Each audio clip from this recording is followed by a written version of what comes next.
Simon & Schuster Audio presents Aristotle and Dante Dive into the Waters of the World by Benjamin Alire Sáenz. Read by Lin-Manuel Miranda.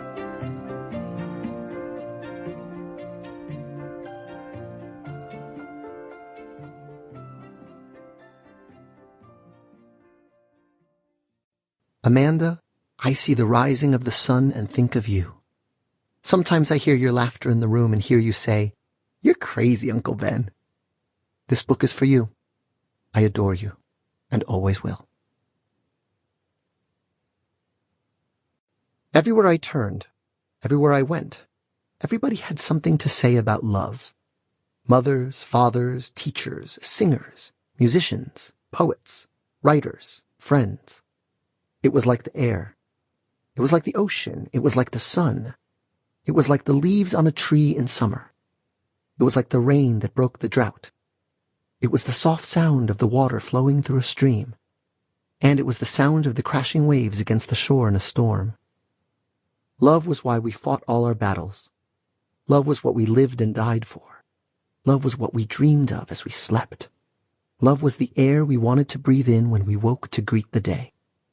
Love was a torch you carried to lead you out of darkness. Love took you out of exile and carried you to a country called belonging. Discovering the art of cartography. I wondered if Dante and I would ever be allowed to write our names on the map of the world. Other people are given writing instruments, and when they go to school they are taught to use them. But they don't give boys like me and Dante pencils or pens or spray paint. They want us to read, but they do not want us to write. What will we write our names with? And where on the map would we write them? 1. And here he was, Dante, with his head resting on my chest. In the stillness of the dawn, there was only the sound of Dante's breathing. It was as though the universe had stopped whatever it was doing just to look down on two boys who had discovered its secrets.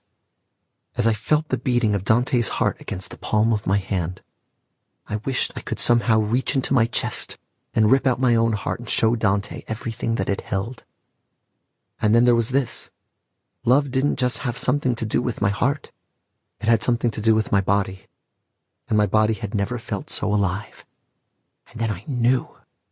I finally knew about this thing called desire. Sample complete. Ready to continue?